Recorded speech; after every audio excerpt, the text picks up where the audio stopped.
Welcome back, everybody, to another episode of the Passive Income Lifestyle Series. I'm your host, Travis Watts. I'm grateful that you're here with us. I have a very short but impactful episode for you today.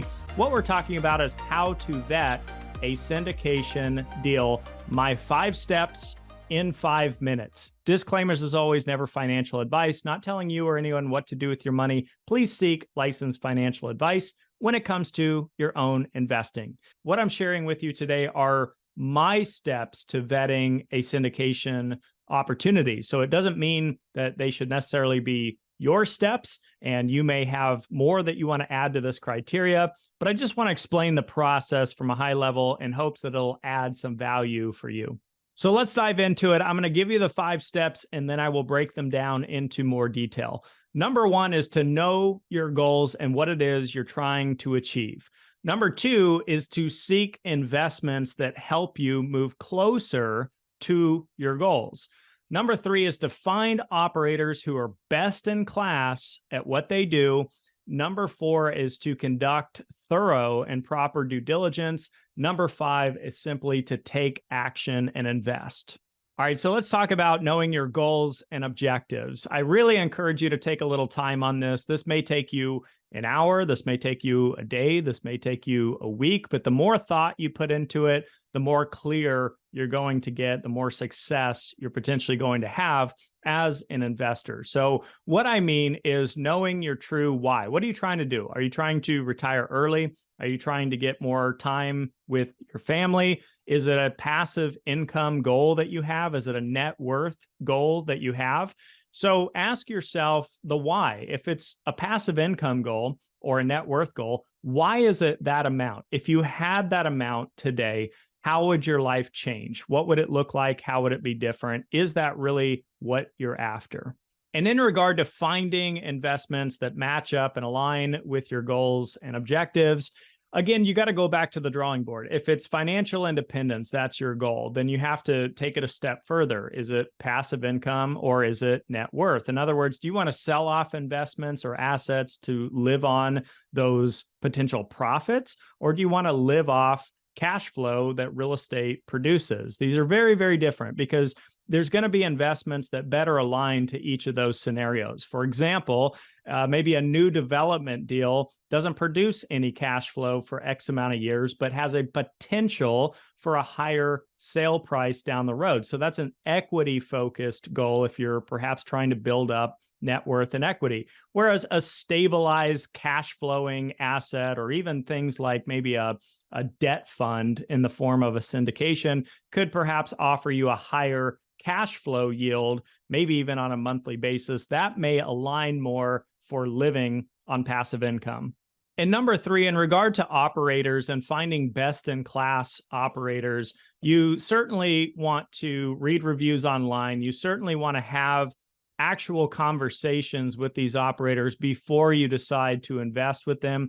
I love to do in person when that's practical, but if it's not, I like to do Zoom. And if that's not an option, which it should be, in my opinion, then just maybe a phone call. So you want to seek out testimonials. You're looking for transparency. You're looking for groups that are putting out content. They're putting themselves out there. They're not hiding somewhere behind the walls. They're really out there in the industry. Maybe they're writing books, maybe they're hosting a podcast, and you want to watch and make sure that whatever their mission is, that it aligns with your mission, that you're on the same page about things, that you feel that this is a trusted operator. I also like to work with operators that specialize in a very particular niche, and they do that very well. And in regard to conducting thorough due diligence, you certainly want to start by just reading through the PPM, which is the private placement memorandum. Again, you want to look at track record. You want to ask your questions. Maybe they had a deal that didn't perform well, or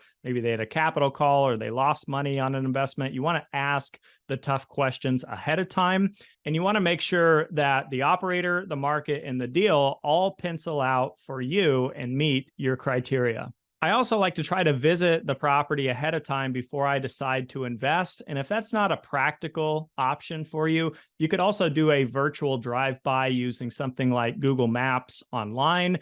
And the overarching theme here when it comes to due diligence for me is trust but verify. If they say the rents are $1,500 a month today, we want to lift them to $1,700. I hop on sites like apartments.com. I search for that particular submarket and I look at all the competitors and I have to ask myself, is that realistic?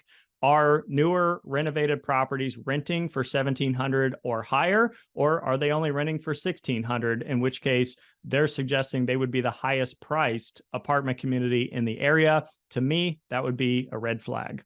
And step number 5 is to take action and invest. A lot of investors, myself included years ago, would get caught up in analysis by paralysis. You're just looking at deal after deal after deal after deal. Then you're finding it hard to just make a decision or to actually take action. The problem with that is, what are you leaving on the table if you're going to take that approach? For example, let's say you want to find a deal that produces an 8% cash on cash return in year number 1, but you're not seeing any of those deals right now. So you say, well, I'll just wait till the right opportunity comes up.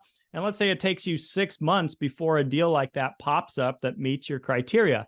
Well, what did you leave on the table? Essentially 6 months or half a year's worth of returns. So technically that 8% yield just turned into a 4% yield. So perhaps it would have been wiser just to do a 6% deal 6 months ago and have a higher overall year 1 return. Something to think about.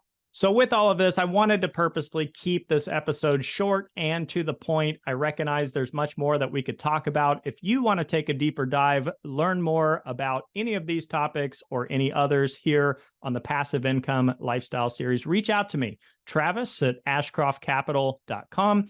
To learn about Ashcroft Capital's current offerings and opportunities, you can visit AVAF3 for more information. Make sure to like, share, subscribe, share these episodes with anyone that you think could find value. Truly appreciate you being here. Thank you so much for the support. Until next week, have a great week, everyone.